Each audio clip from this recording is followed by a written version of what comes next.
Ok, nós estamos chegando no final do ministério de Eliseu. Estamos bem nas últimas etapas. Então, nós terminamos a última aula, nós estávamos em 2 Reis 9. Foram duas coisas que Eliseu tinha que fazer, que Deus tinha dado para Elias fazer, mas que na verdade foi Eliseu que fez, que foi ungir Azael e ungir Azael sobre a Síria e Jeú sobre Israel. Então foi ali que nós terminamos a última aula, falando sobre Jeú, sobre a unção de Jeú em 2 Reis 9. Eu já falei sobre essa cronologia, mas eu vou falar mais uma vez. Nós vamos fazer uma coisa que geralmente eu não faço, porque nós estamos seguindo a cronologia, a história. Então, agora nós estamos já faz tempo que nós estamos nessa fase do reino dividido, então a gente tem que acompanhar a história dos dois reinos, então tem que ir e voltar. Mas como esse período de história foi muito forte de Elias, Eliseu, então faz tempo, acho que 2 anos, não olhei as datas, mas acho que faz uns 2 anos ou mais, só de Eliseu acho que faz 1 ano. Mas faz tempo então que nós estamos estudando Elias e Eliseu. Os dois atuaram no reino do norte, das 10 tribos. E o foco nesse tempo, assim, tem o foco dos reis. Elias falava com Acabe, a história dos reis faz parte, mas principalmente com Eliseu, nós vimos como Deus estava trabalhando com pessoas comuns, e às vezes até a gente esquece, né, pela forma que essas histórias são registradas, às vezes nem fala o nome do rei que era. Então parece que a ênfase nesse momento nem era tanto a história da perspectiva dos reis, mas a história da perspectiva do que Deus estava fazendo no meio do povo. Então, por isso já faz tempo que a gente não está muito acompanhando quem era rei e essa sequência da história dos reis de Judá e os reis de Israel. Mas nós vamos, então, para poder completar a história de Eliseu, agora que ele já fez as últimas coisas que foram registradas do ministério dele, foram essas duas coisas, a unção de Azael e a unção de Jeú. Então vamos olhar aqui nesse quadro para a gente ter uma sequência. Quando Elias foi levado embora, Jorão, que é o filho de Acabe, já era rei.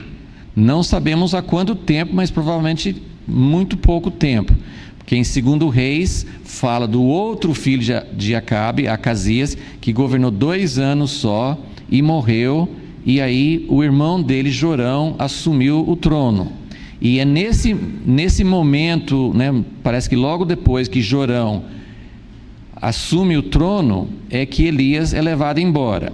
Então não temos o número de anos exato, mas então o ministério de Eliseu, inclusive todos esses capítulos que faz 1 ano que nós estamos estudando, todos os milagres, todas as histórias que envolvem Eliseu, pelo que parece, geralmente não dá o nome do rei, mas pela sequência e pelo contexto, tudo indica que todas essas coisas que estavam acontecendo, que estavam sendo feitas por Eliseu, foi nesse período de 12 anos, ou um pouco menos, ok? Aí, eu coloquei uma linha aqui para vocês verem. Aqui foi o fim da casa de Acabe. Então, durante esse período de 12 anos, durante esse período de Jorão, todo o ministério de Eliseu está acontecendo, e como a gente tem tentado mostrar, Deus estava dando uma chance para Israel se arrepender, porque Deus já tinha falado com Elias lá no Monte Sinai, mais de 12 anos, assim, alguns anos antes, durante o tempo de Acabe, do pai de Jorão. Deus já tinha falado com Elias como que vai resolver esse problema de Acabe, Jezabel, Baal. Como é que vai resolver isso? Vai resolver, Deus falou, você vai ungir Azael e você vai ungir Jeú. São esses os instrumentos. Você vai ungir Eliseu. São esses os instrumentos que eu vou usar para resolver o problema que Elias veio para atacar, que era apostasia, que era Baal, que era Jezabel.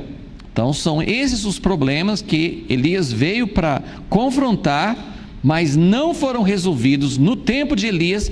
Por isso que até nessas folhas, né, sempre o título você vê em cima é Eliseu termina a missão de Elias.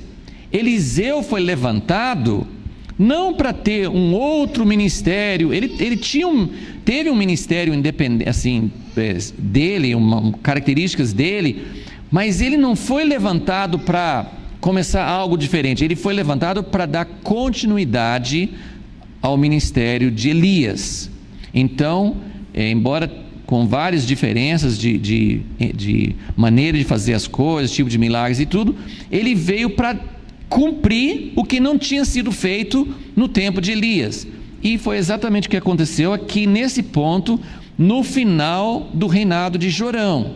Final do reinado de Jorão, porque Jeú, né, que ele ungiu, foi quem pôs fim a Jorão e pôs fim a toda a casa de Acabe. Então, nesse ponto aqui é que termina o que nós temos escrito sobre o ministério de Eliseu, termina aqui. Todo o ministério de Eliseu que é registrado na Bíblia, termina, e a missão que ele tinha para completar o que Elias não tinha feito, tudo termina nessa linha que vocês estão vendo aqui. Porque ungiu Azael. Azael vai ser um instrumento de juízo sobre Israel. Ele, durante todo esse período que vem a seguir, Azael está atacando, está matando, está destruindo, está tirando partes de Israel. Azael é aquele instrumento que trouxe muito juízo, né? Muito sofrimento para Israel. Isso foi uma das coisas que Deus fez. E a outra coisa foi levantar o próprio Jeú, que colocou fim a Acabe, já tinha morrido, né? Pôs fim à descendência de Acabe, pôs fim a Jezabel e pôs fim ao culto a Baal. Jeú deu um banho de sangue, né? Foi muita morte, muito juízo sobre Israel por causa do que eles tinham feito. Mas o que estou querendo dar, assim, então, mais uma vez, essa visão da vida de Eliseu. Eliseu, então, aí você seguindo a cronologia, então, Jeú é uma outra casa, uma outra dinastia. Ele começa uma outra família, Jeú. Jeú reina 28 anos. Aí vem o filho dele, Jeoacás, mais 17 anos. Aí vem o neto dele, Jeoás. E, gente, a gente precisa anotar essas coisas, fazer uns esquemas, porque é muita confusão. No tempo que Jorão era o rei de Israel, tinha um rei em Judá que chamava Jeorão. No tempo que Jeoás era rei em Israel, tinha um rei em Judá que chamava Joás. É duro, né? Faz uma confusão. Já tem duas linhagens e tem dois caras com o mesmo nome, tem dois Acasias, tem muitos nomes repetidos. Então, Jeoás é neto de Jeú. É aqui que Eliseu morre. Eu queria que vocês vissem essa sequência, porque é uma coisa que a gente não vê imediatamente quando a gente está lendo a história. A gente não percebe. Nossa, Eliseu, você pode até olhar assim, Eliseu viveu 60, assim, ministrou 60 anos. Mas essas coisas que estão registradas na Bíblia, foi durante quanto tempo? Somente durante 10 a 12 anos. Esse reinado de Jeú, o que Eliseu fez? Não tem nada escrito sobre Eliseu. Mais 17 anos do filho dele, o que Eliseu fez? Nenhuma menção. E aí vai chegar. Então, eu queria que vocês vissem essa sequência para se situar, para que a gente possa fazer o nosso estudo de Eliseu e ver mais ou menos quem era Eliseu e ir até o fim. Então nós estamos aqui na sequência da história. Nós estamos aqui. Mas nós vamos saltar esses reinados e nós vamos lá para 2 Reis 13, onde nós vamos ler sobre a morte de Eliseu. Porque senão, gente, nós vamos demorar mais alguns meses falando sobre esses outros fatos. A hora que chegar no Eliseu, assim, vocês não vão esquecer quem é Eliseu, mas vai perder o contexto. Então, nós vamos lá para frente, para a gente poder finalizar o ministério de Eliseu, tentar entender um pouco melhor. São coisas que eu tenho falado assim, Eliseu é uma figura muito mais difícil da gente aplicar na história da igreja ou na história atual, porque Elias tem profecias muito específicas. Elias foi João Batista. João Batista veio cumprir no ministério de Elias, mas tem um outro Elias que vem no final dos tempos. Então, o significado do ministério de Elias é mais fácil da gente deduzir. Agora, Eliseu veio para completar o ministério de Elias. Mas quem é Eliseu? O que ele representa? E o que essa história toda significa? Então, são perguntas que eu ainda não tenho muitas respostas, mas eu quero examinar algumas coisas com vocês. Então, somando 28 com 17, esses dois reinados aqui, nós temos pelo menos 45 anos em que, eu não estou dizendo que Eliseu não fez nada, mas a Bíblia não fala sobre o que ele fez. Nós não temos nenhum relato sobre o que Eliseu fez. Vocês estão entendendo que são 45 anos? É muito tempo. Então, quando você volta, fala assim, mas então o que significa o ministério de Eliseu? O que ele veio para fazer? Na verdade, assim que ele termina a missão de Elias, assim que ele realmente faz o que Deus mandou Elias fazer, que é colocar Azael e Jeú, acabou. Não tem mais nada, ele completou. Então, o que significou o tempo que ele estava ministrando antes? Minha conclusão, Deus estava dando uma chance para Israel, porque isso aqui trouxe muito juízo, por um lado. Por outro lado, se você, então vamos mais uma vez pensar nesse período todo. Jeú veio, ele matou toda a casa de Acabe, até os parentes dele em Judá. Ele só não matou uma mulher que fez muito mal para Judá, que nós vamos ver depois, mas é aquela rainha Atalia, que era filha de Acabe e Jezabel. Atalia, não sei por que razão, Jeú não matou Atalia. E ela ficou 6 anos reinando, matou todos os filhos e netos dela. Então é uma coisa, filhos não, ela matou os netos, né, a descendência. Então só isso que ficou. Mas Jeú, ele trouxe juízo, matou os adoradores de Baal, etc. Mas por outro lado, Jeú trouxe um tempo melhor para Israel. Depois nós vamos estudar isso mais detalhadamente, mas eu só quero dar essa visão por cima para a gente entender o que Deus estava fazendo através de Eliseu.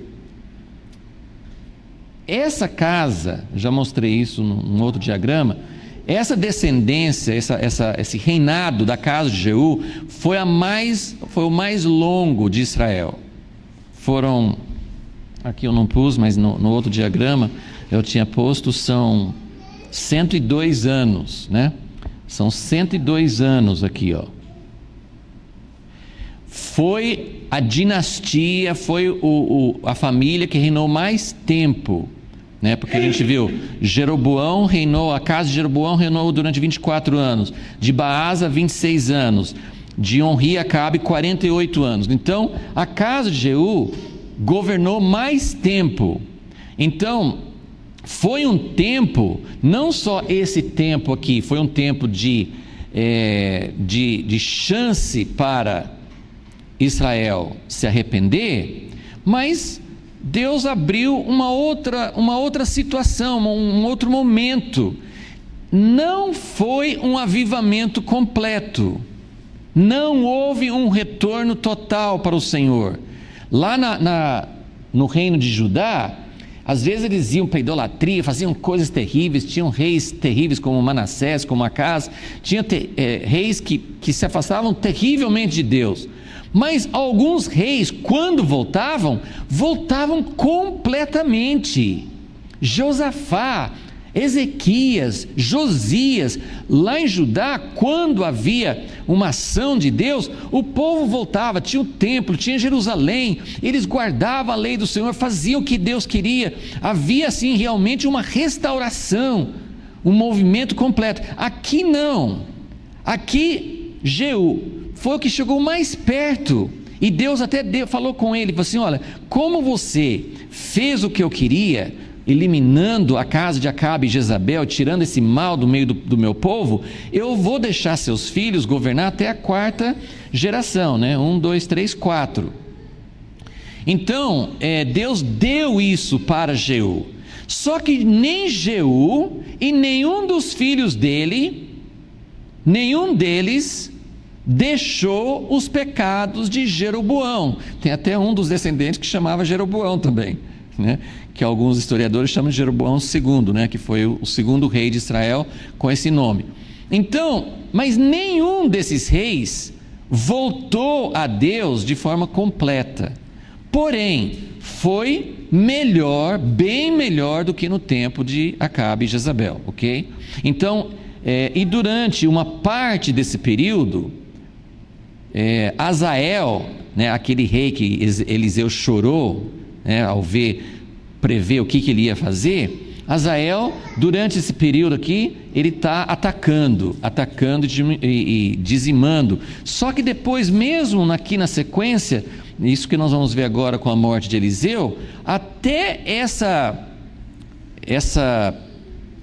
aflição, esse juízo que vem da parte da Síria, no final aqui vai melhorar. Esse Jeroboão aqui, que reina durante 41 anos, ele governa durante um período de melhora. Eles estão crescendo de novo. Então, esse período, é um período em que Deus também está permitindo, porque Deus está permitindo uma restauração parcial, uma abertura parcial para Deus. Agora, mais uma coisa aqui.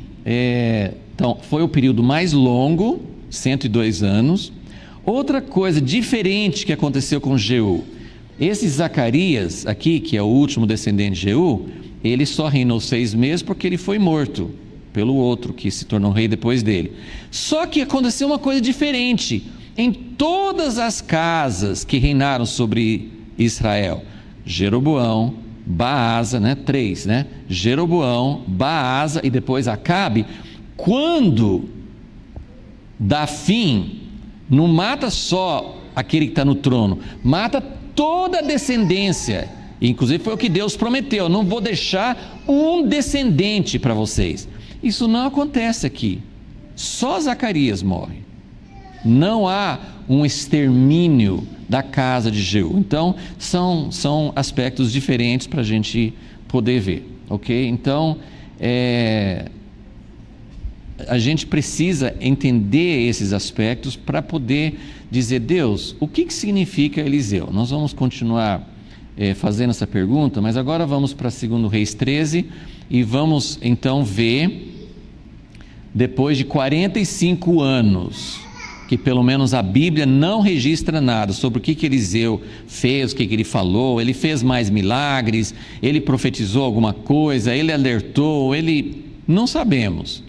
Mas nós vamos ver onde ele reaparece no reinado de Jeoás, e vamos ver se a gente consegue tirar alguma conclusão sobre o que estava acontecendo e o que Deus queria falar no final desse ministério tão importante de Eliseu.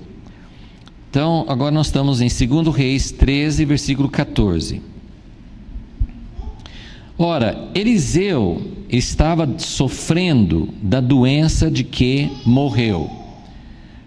Se você faz todas as contas anteriores, né? 45, aí junta os 12, e ele ficou, alguns falam que ele ficou 4, outros acham que pode ter ficado até 10 anos com Elias, antes de Elias ir embora. Então, você vai chegar, 45 mais 15 pelo menos, vamos dizer, são 60 anos, ok? Eliseu tinha o quê? 30 anos, 20 anos. Se ele tinha 20 anos, ele estaria com pelo menos 80 aqui. Se ele tinha mais de 20 anos, ele pode ter tido mais, podia estar com mais de 80 anos. Então, ele já era um homem idoso, em qualquer hipótese. Então, ele estava sofrendo da doença de que morreu. Jeoás, rei de Israel, desceu a vê-lo e chorou sobre ele. Então, aqui é um momento que a gente tem que ler bastante nas entrelinhas. A gente não sabe, há 45 anos e talvez mais, quantos anos Jeoás já era rei quando aconteceu isso. Nós não sabemos. Ele reinou 16 anos, mas essa morte de Eliseu aconteceu provavelmente não no comecinho do reino dele. Então tem mais uns anos aqui também. Então Jeoás, ele sabe que Eliseu está bem doente, ele vai visitar Eliseu e ele chora. Gente, nós precisamos, essa situação aqui ao mesmo tempo que é muito estranho para nós, porque aqui é toda uma linhagem de reis que eles não voltaram para Deus 100%. Agora não tem aquela coisa de Baal mais, mas tem os bezerros de ouro, eles não vão para Jerusalém, eles não são pessoas totalmente voltados para Deus.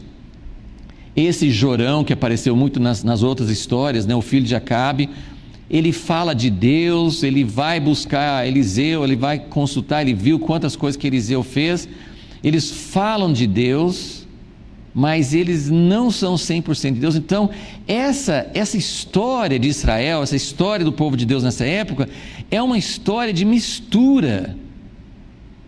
E a gente acha muito estranho, gente, como é que é assim? Acabe e Jezabel, eles eram de Baal mesmo, principalmente Jezabel. Jezabel não queria saber de Deus, matava os profetas de Deus, era uma coisa mais preto e branco, era preto mesmo. Agora, o próprio Acabe se arrependeu parcialmente. Quando Jorão começa a reinar, a Bíblia fala que ele não foi tão ruim como os pais dele, esse Jorão.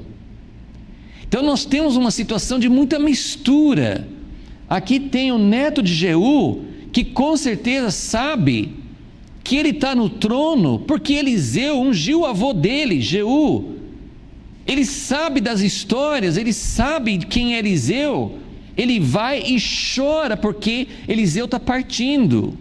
Então, você pode fazer várias deduções aqui. Ele está chorando porque... puxa, ele não aproveitou Eliseu vivo, ele vai chorar quando Eliseu vai morrer. Isso é uma coisa triste, uma coisa que acontece muito. Às vezes a gente chora, às vezes até assim no sentido natural. As pessoas não dão valor a um pai, um avô, uma avó, mas na hora que morre, aí você, meu Deus, se eu tivesse feito isso, tivesse feito aquilo. Então, é um tipo assim, eu imagino aqui um choro. Esse homem, ele não é um homem. Você pode voltar aqui nesse mesmo capítulo, quer ver? Versículo 10. No 37º ano de Joás, rei de Judá, começou a reinar Jeoás, filho de Jeoacás, sobre Israel, reinou 16 anos. Fez o que era mal aos olhos do Senhor, não se apartou de nenhum dos pecados de Jeroboão, filho de Nebate, que fez pecar Israel, continuou neles. Esse é o rei Jeoás aqui. É um que fez mal aos olhos do Senhor, assim como o pai dele, assim como o avô dele. Mas ele é uma pessoa que ele preza Eliseu, ele chora quando Eliseu está para morrer. Então, a gente precisa pensar, que tipo de choro é esse? Infelizmente, não foi um choro de verdadeiro arrependimento. Agora, outra coisa nas entrelinhas. Vamos continuar aqui, versículo 14 ainda. Então ele desceu a ver Eliseu e chorou sobre ele e disse: meu pai, ele está falando para Eliseu, meu pai, carros de Israel e seus cavaleiros. De onde ele tirou essa frase? Vocês devem saber. De onde que ele tirou? Ele não inventou essa frase. Quem falou isso e quando? Eliseu. Eliseu que falou isso quando? Quando Elias estava subindo.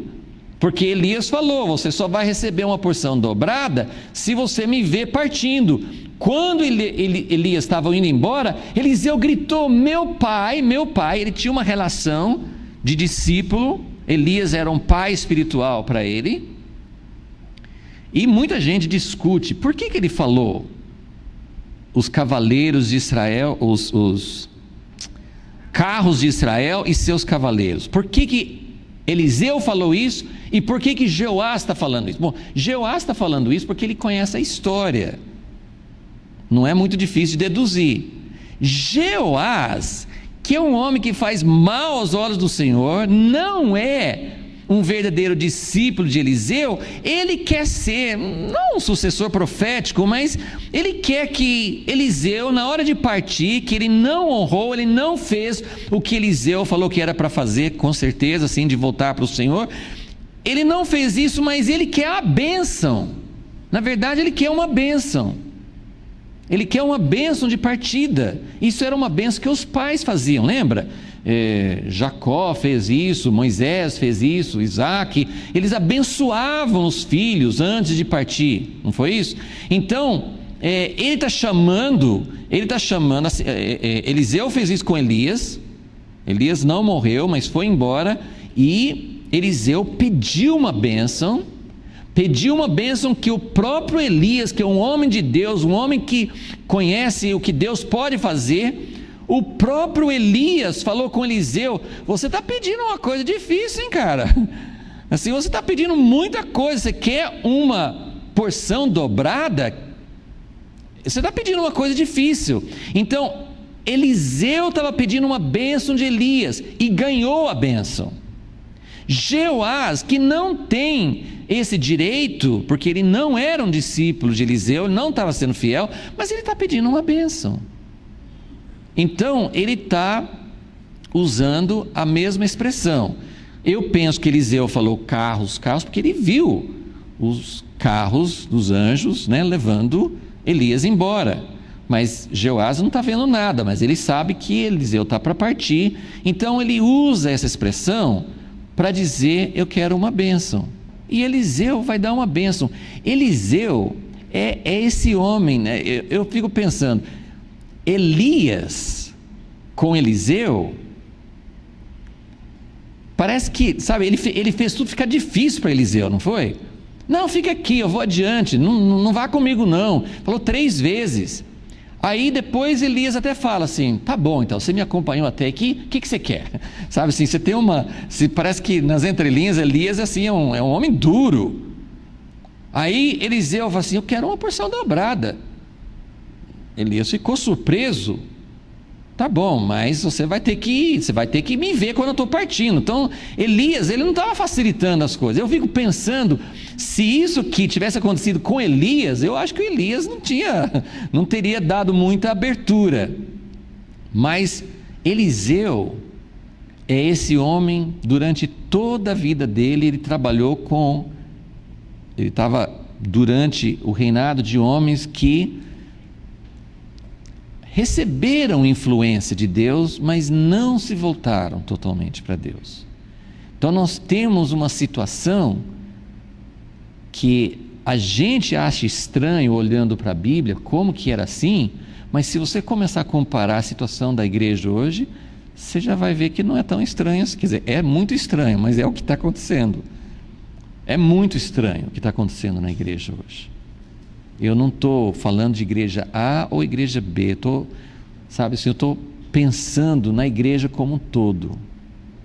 É muita mistura,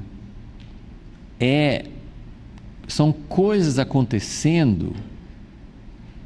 A gente usa muito exemplo, sim, dessas igrejas neopentecostais, mas isso está acontecendo em todas as igrejas, em diferentes graus.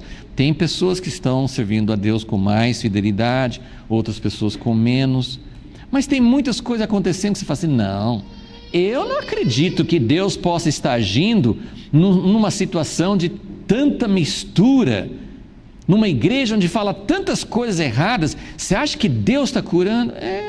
Parece que sim, né? Parece que Deus cura, parece que Deus salva, muita gente está saindo da vida que tinha antes, mas é muita mistura, é Deus junto com um monte de outras coisas. E isso, a gente olha mais esses exemplos clássicos, né, dessas igrejas, mas isso está acontecendo em todas as igrejas. Tem misturas terríveis. Se nós pudéssemos ver como Deus vê, nós veríamos esses homens aí andando nos caminhos de Jeroboão e ainda querendo a bênção de Deus. E Eliseu, teve no início do ministério, lembra? Capítulo 3 de 2 Reis, uma das primeiras histórias de Eliseu, ele vai com Jorão, ele vai com Josafá, que está vivo ainda, e tinha um outro rei, de Edom. Ele vai com esses 3 reis para a batalha e eles procuram, os 3 reis vão procurar Eliseu. E Eliseu falou duro com Jorão. Ele falou assim, olha, se não fosse Josafá, eu não ia nem olhar na cara de vocês, não ia buscar a Deus, não ia te dar nada. Eliseu falou isso. Mas no restante da história de Eliseu, ele falou muitas vezes com Jorão, e agora ele vai falar com Jeoás. Ele não faz nenhuma recriminação aqui. Ele não fala, você quer uma bênção? Você está falando o que eu falei para Elias? Você está querendo o quê? Uma bênção na minha partida? Nada disso. Não, ele não fala nada disso. Versículo 15, disse-lhe Eliseu, toma um arco e flechas. E ele vai dar uma tremenda bênção para esse homem. Então isso é outra vez uma característica de Eliseu. Isso não significa que Deus não vai julgar. Deus vai julgar severamente.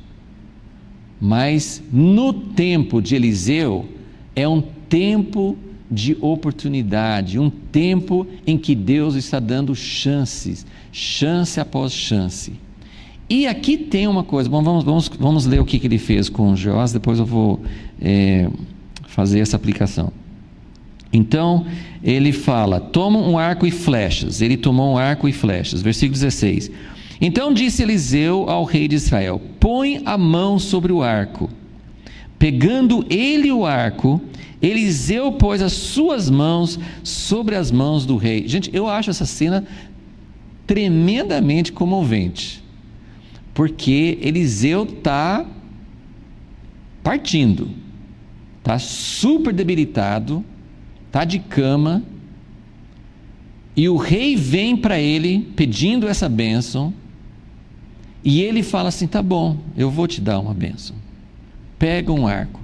E o rei coloca as mãos põe a flecha e põe a mão sobre o arco, e Eliseu põe as mãos dele por cima das mãos do rei.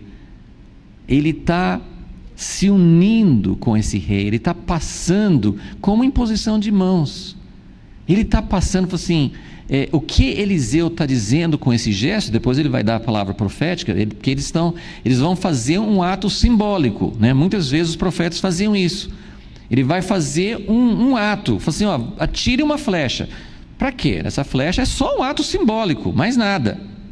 Porque depois ele fala, versículo 17, abre a janela para o oriente. Então aqui mais uma vez você tem que entender o mapa de Israel. Israel tinha aquele território que nós conhecemos hoje como Israel, que fica entre o Rio Jordão e o Mar da Galileia e o Mar Mediterrâneo, aquela faixa ali. Mas tinha a parte que era das 2 tribos e meia, que ficava do outro lado, do outro lado do Jordão. Então, ele estava falando sobre uma parte que a Síria já estava conquistando com Hazael. Eles estavam conquistando progressivamente para o Oriente, aquela parte onde ficava Gade, Manassés, né? Aquela parte que ficava do outro lado do Rio Jordão. O rei da Síria, esse Hazael, ele tinha tomado quase tudo de Israel. E ele falou assim: abre a janela para o oriente e atire uma flecha naquela direção. E ele põe as mãos em cima das mãos do rei de Israel. Disse mais Eliseu: atira. E ele atirou. Prosseguiu Eliseu: a flecha do livramento do Senhor é a flecha do livramento contra os sírios. Tu ferirás os sírios em Afeque até os consumir. Então, agora vamos voltar aqui. O que foi mesmo a última coisa que Eliseu tinha feito? Ele tinha ungido Jeú, agora ele está com um neto de Jeú junto com ele, mas ele tinha ungido Azael, e quando ele colocou Azael como rei da Síria, Eliseu chorou, porque ele sabia que nesses 45 anos, nesse período aqui, a Síria ia fazer muito mal para Israel. Só que agora, antes de Eliseu partir, ele já passa uma palavra profética para Jeoás, dizendo: agora Deus vai levantar Israel de novo. Não é que vai voltar assim a grande glória, mas eles iriam começar a ganhar vitórias contra a Síria. Já não é nem mais Azael, é o filho de Azael que está lá nessa época. Então, isso é muito importante para entender que no final da vida de Eliseu, ele passa uma bênção para o descendente de Jeú, para ele ganhar vitória contra Azael, que durante um tempo Deus permitiu que atacasse Israel com êxito, mas agora Deus vai reverter essa situação. Então, na verdade, nesse momento da vida de Eliseu, ele está levando o povo de Deus a reverter essa maldição, esse juízo que tinha acontecido através de Azael. Então, isso também é muito significativo. Agora, o ato simbólico de Eliseu, que ele passa para Jeoás, tem duas partes. Então, primeiro ele falou assim: pega uma flecha, atira essa flecha para o oriente. Então, foi para o oriente, naquela direção que ele ia ter as vitórias. Essa cidade de Afeque fica do outro lado do Jordão, fica justamente naquela região, ok? Mas, então, a primeira coisa, assim, ele simplesmente dá uma promessa. Atira essa flecha, ele fala assim: essa flecha é a flecha da vitória do Senhor. Pronto. É a vitória. Mas aí tem uma outra parte, muito interessante isso. Versículo 18: disse mais: toma as flechas. De novo, né? E o rei as tomou. Então disse o rei de Israel: fere a terra. Aqui as pessoas têm duas opiniões. Ou, eu acho meio difícil, mas tem algumas pessoas que acham que pega o arco e atira a flecha para baixo, para a flecha entrar na terra. Ou outras pessoas acham, que eu sempre visualizei assim, que simplesmente pega a flecha e com a mão, sei lá, ele fere a terra com a flecha. Mas ele não faz tanta diferença assim, né? Mas ele fala assim: pega as flechas e fere a terra. E ele a feriu 3 vezes e cessou. Agora, coitado de Jeoás, ele não sabia qual era o significado de ferir a terra. Mas Eliseu ficou bravo com ele. Então aqui, primeiro eu quero olhar do ponto de vista de Eliseu.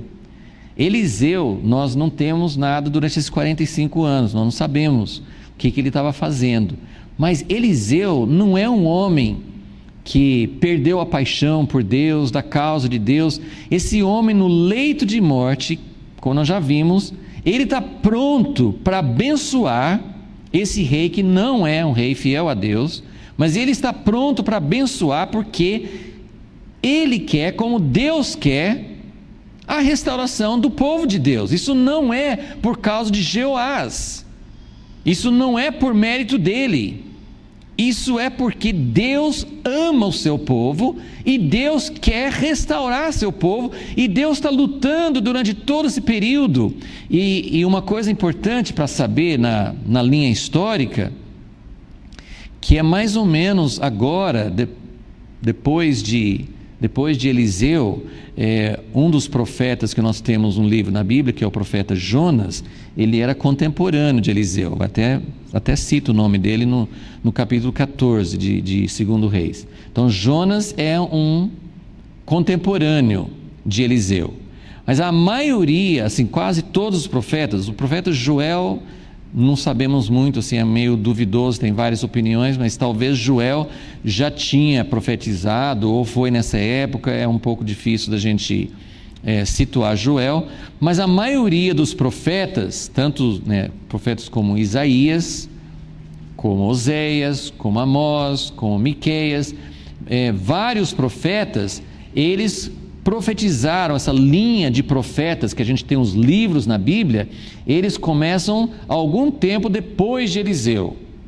Então Elias e Eliseu, e depois que vem essa sequência, vários profetas, Deus levantando perto do cativeiro das 10 tribos, depois também perto do cativeiro de Judá. Então, mas Eliseu, ele é um homem apaixonado, ele quer que Deus volte a abençoar o povo de Israel, ele lutou por isso toda a sua vida, e agora que ele fez esse ato simbólico, esse ato profético com Jeoás, primeiro ele deu uma promessa: tira essa flecha. Essa flecha é a vitória do Senhor, isso independe de Jeoás, é uma promessa que Deus deu para ele. Deus vai dar essa flecha, é a vitória de Deus. Vai acontecer na sua vida? Aí depende da segunda parte, porque Deus vai dar vitória para o povo dele, mas vai ser na minha vida? Essa é a pergunta para Jeoás, porque essa primeira flecha não vai acontecer necessariamente na vida de Jeoás. Atira essa flecha, essa é a flecha da vitória do Senhor. Deus vai ganhar a vitória, mas quando que ele vai ganhar? Isso depende de vários fatores. Então, essa aqui é aquele famoso equilíbrio entre o que Deus promete, a vitória que nós temos em Cristo, porque Cristo morreu na cruz, porque Ele já deu toda a vitória para nós, e a apropriação da promessa. Então, a primeira flecha foi: essa flecha é a flecha da vitória do Senhor. Deus é vitorioso, Deus não vai ficar, a história do povo de Deus na terra não vai terminar em derrota, Deus vai ganhar a vitória.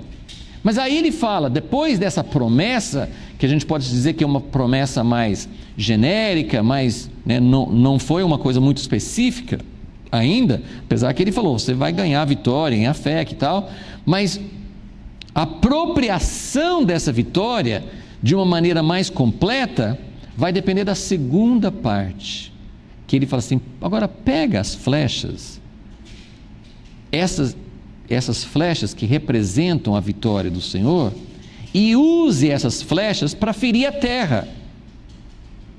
E Jeoás, ele é uma pessoa que ele está pedindo essa bênção, mas nós não sabemos muita coisa sobre ele. Jeoás, primeiro, ele não sabe muito o que ele está fazendo. Para ferir a terra? Ele fere 3 vezes e para. Ele não tem uma paixão, ele não fala assim: puxa, Deus está me dando uma oportunidade, eu quero receber, eu quero tomar posse, eu quero apropriar essa profecia, né? Mas ele não sabia muito, porque era para testar. Se ele tivesse uma atitude de Deus falou que vai dar a vitória, mas eu quero que isso aconteça na minha vida, e eu não quero que aconteça só um pouquinho, 1, 2, 3 e para, mas eu quero mostrar que eu me interesso nessa vitória de Deus, eu quero com todo o meu coração, eu vou bater muitas vezes. Então, tanto a gente vê o lado de Jeoás, que ele fez uma coisa com atitude morna, como assim, eu fico mais admirado ainda de Eliseu, que está no momento de morte, ele que é uma pessoa que não tem muita força, não tem muito vigor físico, acabou, mas ele fica indignado: Jeoás, você poderia ter ferido até 5 ou 6 vezes, você poderia ter ganhado uma vitória completa, mas você queria só um pouquinho, Você feriu só 3 vezes, você vai ganhar vitória 3 vezes, mas não será uma vitória completa. Então, é uma lição muito importante. Eu acho que essa aplicação de entender que Eliseu, Deus não avisa antes. Bate com essas flechas aqui, e o tanto de vezes que você bater vai ser o tanto de vezes. Ele tinha batido 20 vezes. Mas Deus não deu, porque é para provar o coração. O que está dentro de você? O que você quer fazer com isso? Eu dei uma promessa. Você vai ficar passivo? Que bom, né? Deus falou que vai ganhar vitória. Agora pega essas flechas e bate. Eu bato, mas eu não tô muito apaixonado por isso. E Eliseu, que é um homem que tem paixão pela causa de Deus, assim como ele chorou quando ele viu Azael, o mal que ia fazer para Israel, Eliseu, o coração dele bate pela causa de Deus, e ele fica bravo, porque você teria a oportunidade de bater muitas vezes. Então aqui novamente, porque essa história faz um paralelo, como nós já vimos, faz um paralelo com Eliseu e Elias, ok? Essa história já tem um paralelo, porque Jeoás chegando, meu pai, é um paralelo. Qual a diferença entre Eliseu e Jeoás? Eliseu, quando ele falou com Elias, ele falou assim: eu quero uma porção dobrada. Ele queria mais do que, assim, ele pegou Elias de surpresa. Elias, poxa, mas você pediu uma coisa difícil, hein? Ele surpreendeu Elias. Vocês estão entendendo o que é isso? Se conseguir surpreender uma pessoa que conhece a Deus, surpreendeu. Jesus ficou surpreso quando o centurião falou: não precisa ir na minha casa, basta o senhor falar uma palavra. Quando a mulher cananeia falou: tudo bem, Senhor, os cachorrinhos também podem comer migalhas. Houve coisas que surpreenderam Jesus.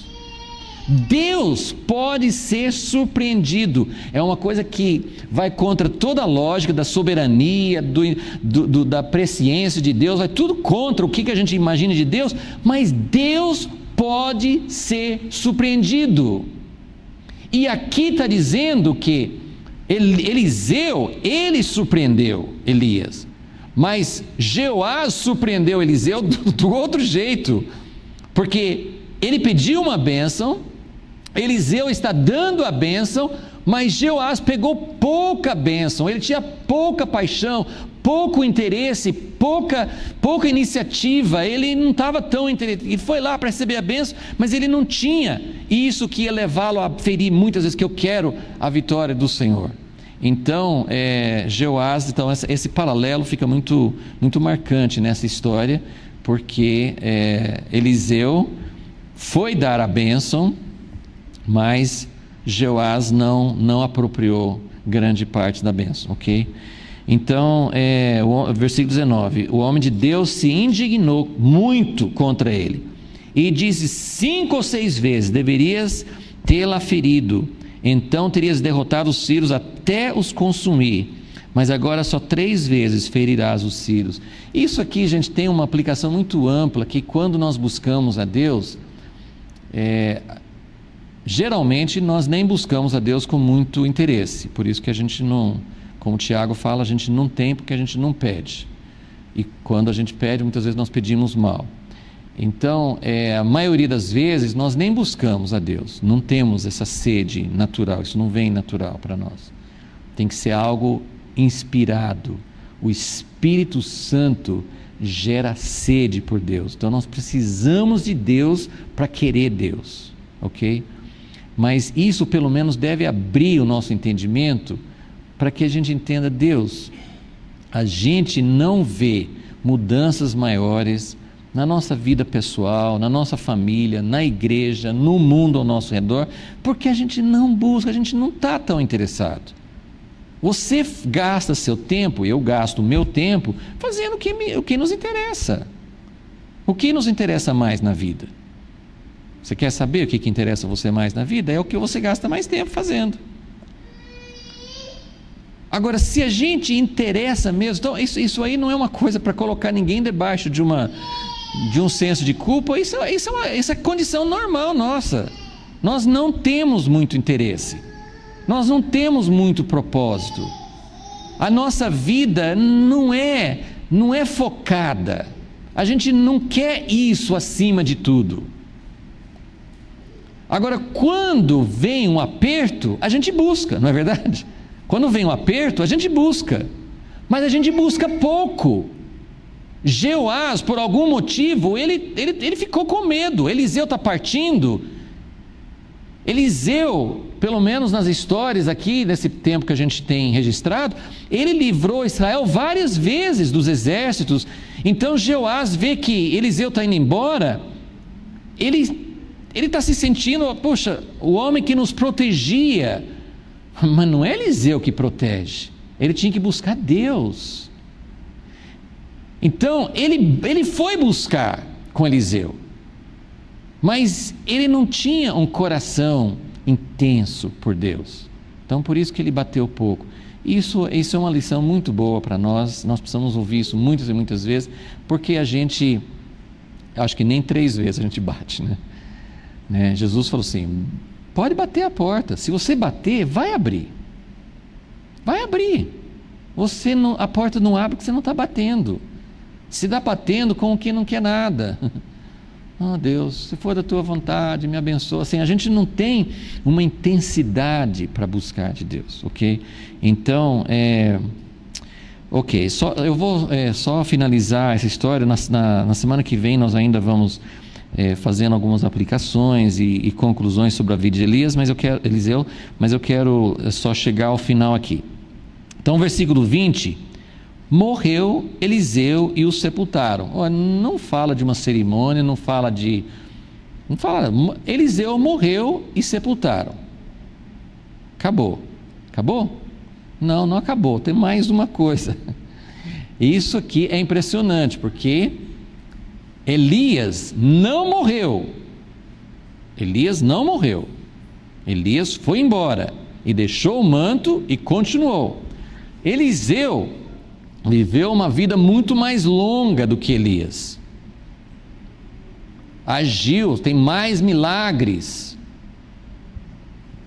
mais sinais do reino, mais coisas aconteceram com Eliseu do que com Elias, porção dobrada.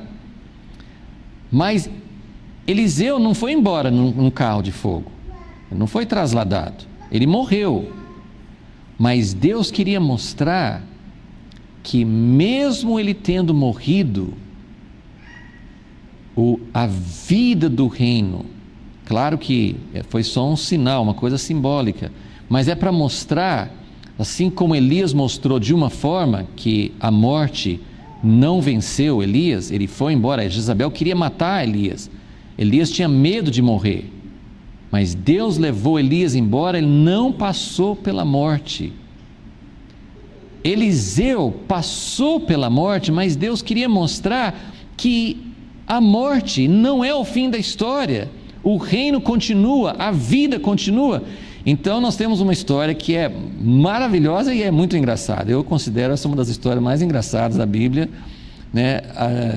É um dos filmes que eu quero ver, né? Quando Deus mostrar os filmes, tem uns filmes que eu não quero ver, né? Principalmente da minha vida, mas tem uns filmes que Deus vai mostrar que eu queria muito ver, né? Esse filme né?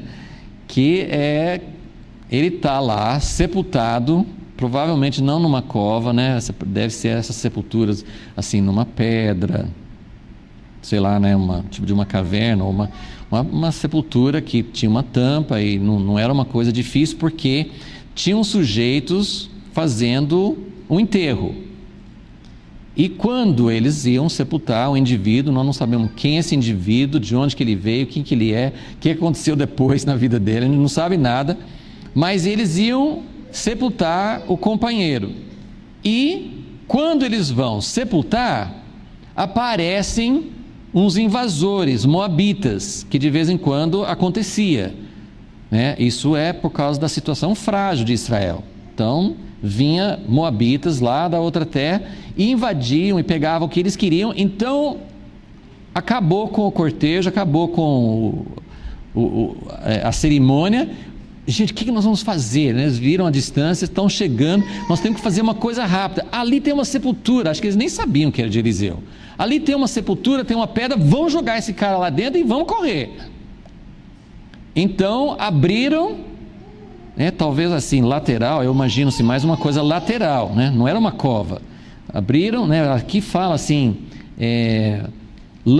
tem alguns que falam assim, que desceram o homem, a original não é descer, eles lançaram, eles jogaram o homem lá dentro, e assim que o homem, o cadáver, bateu nos ossos de Eliseu, ele ressuscitou. Aí a gente não sabe direito, porque os caras jogaram ele lá dentro, eu acho que correram, e daí o cara levantou, deve ter corrido atrás deles. Ou eles viram na hora que assim, de qualquer forma, é uma cena muito cômica, e assustador, assim, o cara levantou, ele não estava morto? Não, ele estava morto, eu tenho certeza que ele estava morto. Então é uma história muito engraçada, mas é para mostrar que Eliseu, ele representa a vida que não morre. Então, e alguns falam assim, se você for, tem várias maneiras de fazer a contagem dos milagres, mas uma das coisas interessantes é dizer assim, que Elias fez 7 milagres, e Eliseu com porção dobrada fez 14, mas o 14º milagre foi esse aqui. Então ele morreu e não tinha feito o 14º ainda, tinha que fazer o 14º. Então tem várias maneiras de você aplicar, mas eu acho que principalmente a ideia é que Eliseu, Deus queria dar um sinal, porque a vida não estava nos ossos de Eliseu. Isso foi um milagre que Deus fez. Deus fez esse milagre para mostrar que a morte, assim como não venceu Elias, também não venceu Eliseu. E aí tem algumas outras formas de aplicar, mas na próxima aula nós vamos fazer mais assim uma conclusão final, algumas comparações, assim, procurar uma aplicação do ministério de Eliseu. Mas eu acho que, então, só resumindo, eu acho que é importante a gente ter essa visão do tempo de ministério de Eliseu. O tempo de silêncio, como eu falei, não significa necessariamente que Eliseu não estava fazendo nada, mas pelo menos não tem registro disso. Mas e se Eliseu realmente não fez nada? Você percebe como Deus, Ele é soberano, Ele fez cada milagre nesse período aqui, e parece que não fez mais. Tem momentos que Deus faz milagres. Eu não estou dizendo que a gente precisa dizer, não, então acho que Deus não quer mais fazer milagres. Mas os milagres são ação soberana de Deus.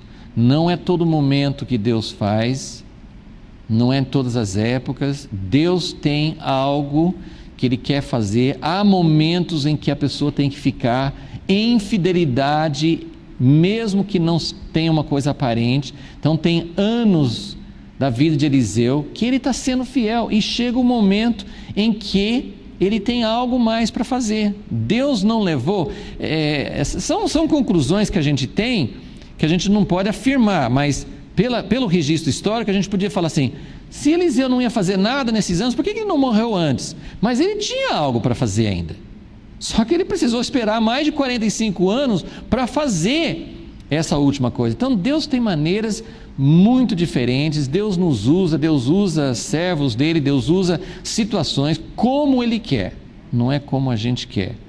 E outra coisa, assim, a gente vê esse período que eu acho que tem muito a ver com a igreja hoje, esse período de mistura, essa situação em que Deus ainda está dando chance, porque vai chegar um momento aqui na frente, vai ter mais 5 reis depois de Zacarias, mas nenhum deles muito longo. Quantos anos? Vai durar o reino desse reino das 10 tribos, vai durar mais 41 anos depois de Zacarias. 41 anos, daí vem o cativeiro para a Síria. Então praticamente assim, esse aqui vem praticamente o fim, mas esse período dos descendentes de Jeú é um período em que Deus está dando chance.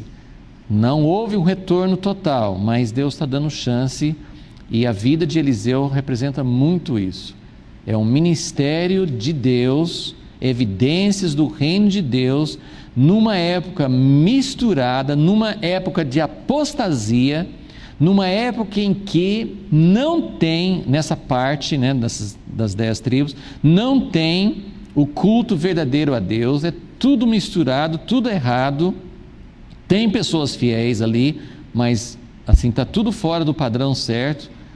Mas Deus está dando chances, está dando evidências do reino, e Ele ainda dá promessas da sua vitória. Então, é algo para a gente pensar bastante, perguntar para o Senhor como isso pode ser entendido no nosso tempo. Senhor Deus, mais uma vez nós te agradecemos por Tua palavra, sabemos que tem muitas coisas aqui que podemos aplicar na nossa vida, mas também tem muitas perguntas que nós queremos entender melhor, e nós pedimos a Tua graça, a Tua misericórdia, para que, ó Deus, nós não sejamos como o Teu povo nessa época que nós estamos estudando, pessoas que temem a Ti, reconhecem a Ti, mas continuam com a mistura na sua vida.